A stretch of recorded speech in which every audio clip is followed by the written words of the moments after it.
महमूदुल हसन कादरी मदसिल्लाहु अलैहि तशरीफ ला रहे हैं। बस हजरत को थोड़ी देर बर्दाश्त कर लीजिए, सुन लीजिए, उसके बाद सलातो वस्सलाम। नारे तकबीर, नारे रिसालत, मसलक आला हजरत फैजान मस्तान शाफिया हुजूर सरजमीन गहलिया शरीफ। नारे तकबीर।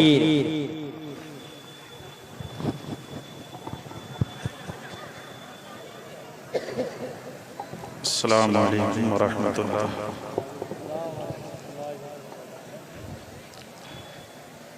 जो तेल की शीशियाँ रखी हैं, अगर किसी शीशी पर किसी की फोटो तस्वीर हो, उस तेल की शीशे को अंदर रख लें या वो तस्वीर हटाकर जेब में रख लें। ये गौर करें। अल्हम्दुलिल्लाह,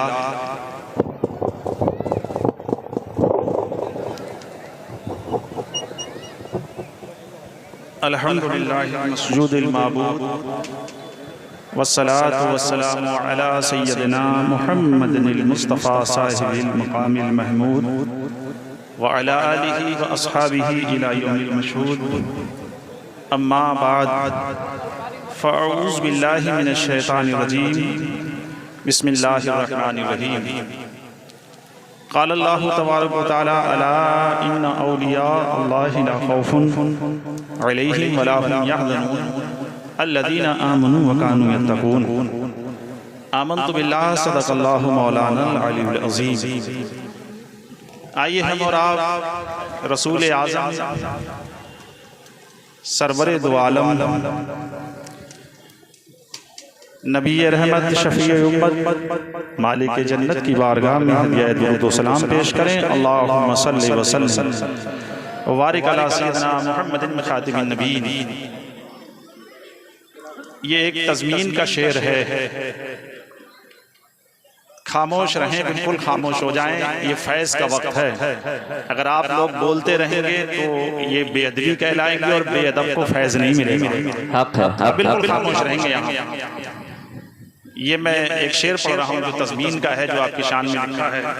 कितना बाफैज़ है आपका आस्तान, कितना बाफैज़ है आपका आस्तान, गमज़दा आते ही होता है शाशमा। क्या बात। कितना बाफैज़ है आपका आस्तान, गमज़दा आते ही होता है शाशमा।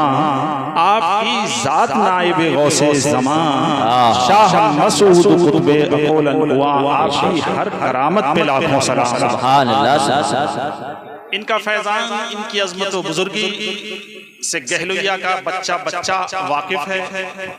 यहाँ से लेकर पूरनपुर तक, पूरनपुर से लेकर चले जाइए आप बहलिया तक, जहाँ जाइए अब ये पूरे हिंदुस्तान में ये फैज़ आम हो चुका है। ये हिंदुस्तान से निकलकर दूसरे मालिक में भी पहुंच चुका है। आपका जो फैज़ आम हो रहा है उसकी तस्वीर आपके सामने है। हर साल ज्यादा से ज्यादा तादाद में लोग नजर आते हैं। नजर आने की वजह कोई खास मकसद किस बात का होता है आप सब जानते हैं। अगर इस दरबार आली में फैज़ नहीं होता तो आपका ये इतना कसीर मजमा यहाँ मौजूद नहीं होता। हाल ये है कि कोई किसी भी तकलीफ का गम का मारा, ऐसी तकलीफ जो लाइलाज डॉक्टरों ने करार दिया है, ऐसी बीमारी के इलाज कर वो तंग आ गया है, आपके आस्ताना अक़दस पर आता है तो या तो उसको एक बार में या 10-20 बार में यकीनी तौर पर शिफा हासिल हो जाए। कुछ मामलात ऐसे भी होते हैं जिनमें ताखीर होती है, देर भी होती है। तमाम औलिया अल्लाह के आस्ताने बाफैज़ होते हैं, लेकिन कुछ आस्तानों की कुछ खुसूसियात होती हैं। मसलन आसिमों का जो इलाज यहाँ होता है, जो हजरत मखदूम सिमना की चौचा में होता है, बदायूं में होता है, मीरा दातार गुजरात में होता है, ये मुमताज खानकाएं हैं इस इलाज के एतबार से कि यहाँ कितना ही बड़ा भूत पलीत वाला है। और ये सिर्फ भूत पलीत वाला मकसद नहीं है, मसला नहीं है। आपकी हयात में देखने वाले गहलिया के अंदर बेशुमार मौजूद हैं और कुछ लोग दुनिया से रुखसत हो गए। और मेरी बड़ी तवील उम्र वालों से भी यहाँ मुलाकात में कर चुका हूँ, जिन्होंने आपके शब रोज देखे। जब आपका पहला कदम गहलिया में आया, उन लोगों से भी मेरी बात हो चुकी है। जब आपका पहला कदम आया इस गहलिया में तो कितनी आपकी उम्र थी, किस तरीके से आए। बहरहाल आप इनको सिर्फ ये समझ लीजिए, एक सिर्फ ये मकाम विलायत पर ही फायज नहीं है, बल्कि मकाम कुतुब पर फायज है। और कुतुब जो होता है वो विलायत से बहुत बड़ा होता है। कुतुब जो होता है वो वलियों के ऊपर होता है। फिर एक कुतुब आलम होता है, कोई उत्तर प्रदेश का कुतुब है, कोई हिंदुस्तान का कुतुब है। तो हमने जो जायजा लिया, जो किताबें लिखी, तहकीक की, यहाँ रह करके कभी 21 दिन, कभी 10 दिन, एक बार 40 दिन भी रहना हुआ है, हमें जो मालूम हुआ तो मुशाहिदात की रोशनी में और शवाहिदात की रोशनी में पता ये चला आप कुतुबियत की आला मकाम पर फाइज थे। और वो कुतुबियत ऐसी कुतुबियत थी जिसे महबूबियत कहते हैं। और महबूबियत ऐसी कुतुब होती है जिसका लिखा हुआ कहा हुआ कभी रद्द नहीं किया जाता। तो मैं आपको बताना ये चाह रहा हूं, अभी 10 साल पहले यहाँ में 10 साल पहले की बात है, हजरत शाजी मोहम्मद शेर मियां रहमतुल्लाह ताला अलैह के सज्जादा नौसे मियां, उनके दामाद मुझे मिले यहाँ। उन्होंने अपना एक वाकया मेरे साथ, उन्होंने चाय पी, उन्होंने अपना एक वाकया जिक्र किया कि मैं जब आप हयात थे आपके पास रहा, नौसे मियां रहमतुल्लाह ताला अलैह के दामाद, और फजर की नमाज मेरी छूट गई क्योंकि मेरी देर से आंख खुली। मैं बड़ा गमगीन था। मैंने घड़ी को देखा तो नमाज जो थी 10 मिनट घड़ी आगे चल रही थी कि मेरी नमाज छूट गई। मैं बड़ा परेशान था और आप खामोश अपनी चारपाई पर बैठे थे। ये हुजूर साहिब मज़ार अलैहि रहमत व रिज़वान, जिनका नाम मसूद हसन, वालिद का नाम इब्राहिम, दादा का नाम महमूद और परदादा का नाम मुफ्ती एवज है। आपने फरमाया परेशान ना हो, अभी नमाज पढ़ने में 10 मिनट बाकी। वो दौड़कर मस्जिद गए, नमाज पढ़ी तो उसमें देखा उनकी घड़ी पीछे चल रही थी और हकीकतन नमाज अदा करने में 10 मिनट ही बाकी। आपके हाथ में कोई घड़ी नहीं थी, आपके सामने कोई घड़ी नहीं थी। ये कौन सी नजर थी? ये नजर कुतुबियत थी जिसने देख लिया अभी नमाज पढ़ने में 10 मिनट बाकी। इमाम अहमद रज़ा फाजिल बरेलवी अपने दोस्त ताजुल फहूल के यहाँ बदायूं तशरीफ ले जाते हैं। उर्स था वहां, आपने नमाज पढ़ाई, नमाज फजर तवील किरत की, यानी लंबी किरत पढ़ दी।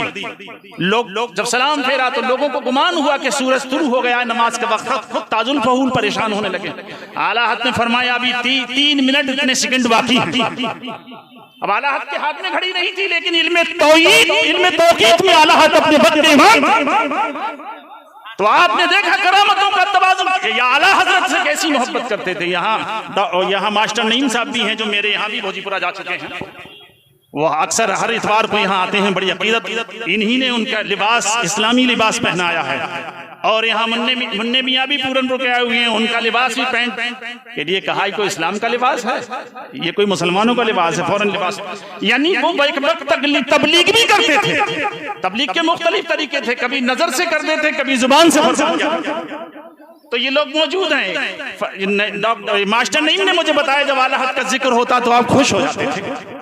ये बार बार उनके पास आते थे। बताने का मकसद ये है, कोई ये ना समझे तुम लोग मस्तान मियाँ के अलावा, मेरा मशवरा तुम्हें ये है, आप कुतुब गहलुइया कह दिया करें तो आप कुतुब गहलुइया कहें। मस्तान को अब आला हजरत के वालिदैन आराद को अमन मियाँ कहते थे, तो हम अमन मियाँ तो नहीं कहेंगे।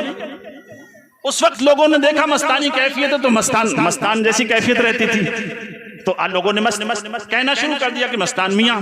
लेकिन हम कुतुब आलम कहें सुभान अल्लाह तो और अच्छा हो जाएगा। कुतुब गहलुइया कहें, गहलुइया का हर बच्चा दीवाना है और इतनी करामतें बयान करता है। जिसने एक बार देखा है कोई ना कोई करामत, करामतें हजारों नहीं है, हजारों से ज्यादा तजावुज कर चुकी हैं। आपका मकाम, आपकी अजमत इस बात से जाहिर है कि आपका इलाज उल्टा है। तेजाब इंसान की फितरत के खिलाफ। अगर इंसान मुंह में तेजाब दे तो इंसान को हिलाक करने वाला है, लेकिन ये तेजाब से इलाज करते थे। इनका कलम कैसा चलता है? कोई आ रहा है कि मेरी बीवी को तकलीफ है, दवा लिख कर दे रहे हैं कि तुझे पीनी है। आदमी कह रहा है कि हुजूर मेरी बीवी को तकलीफ है, मुझे नहीं है। तो जो कोई खादिम बैठा उसने कहा, जो कोई गहलुइया शरीफ के रहे होंगे, उन्होंने कहा कि जो हजरत फरमा रहे हैं आप वो करो। ये भी मुझे यहीं के जिम्मेदार लोगों ने ये करामत बताई है अपने सामने की कि अगर शौहर को तकलीफ है तो बीवी दबा दी है। इसको कहती है हुक्मरानी। इससे पता ये चला कि कुतुबियत की ये जुबान होती है कि अगर वो मीठे को खट्टा कहे तो खट्टा हो जाए, खट्टे को मीठा कहे तो मीठा हो जाए। तो पता चला ये उस मकाम पर फाइज है रज़ियल्लाहु ताला अन्हु वारदाहुन्ना। हमें जरूरत यहाँ अदब की है, हमें जरूरत यहाँ एहतराम की है ताकि भरपूर हम फैज हासिल करें। मैं बहुत लंबी चौड़ी बात नहीं कहूँगा क्योंकि वक्त काफ़ी हो चुका है और काफ़ी हमारे कारियों से, हाफिज़ों से, हज़रात उलमा से आप समात कर चुके हैं। 3-3 अशार मुख्तसर। हर आदमी चाहता है कि मैं भी फैज़याब हो जाऊँ, मैं भी फैज़याब होता हूँ, लेकिन मैं कहता हूँ अगर किसी को वक्त नहीं मिला है तो मायूस ना दे, उसे और ज़्यादा मिलेगा, क्योंकि सब्र में ज़्यादा। अब चूंकि इतने लोग हैं, अब अगर बरेली स्टेज आला हजरत पर बरेली वालों को टाइम दिया जाएगा तो बाहर वाले बैठे रह जाएंगे। यहाँ ऐसा भी नहीं होता, सबको दिया जाता है जो नाम देता है, चाहे उसको 2 ही शेर पढ़ने को दिए जाएं। लिहाजा इस अजीम बारगाह से आप इस तरीके से फैजान लेकर के जाओगे कि अदब के साथ आओगे। किस तरीके से आपको नजर भी अपनी हिफाजत में रखनी है, आपको अपना दिल भी हिफाजत में रखना है, और यहाँ से यह हद करके जाओ कि अब कभी नमाज नहीं छोड़ेंगे।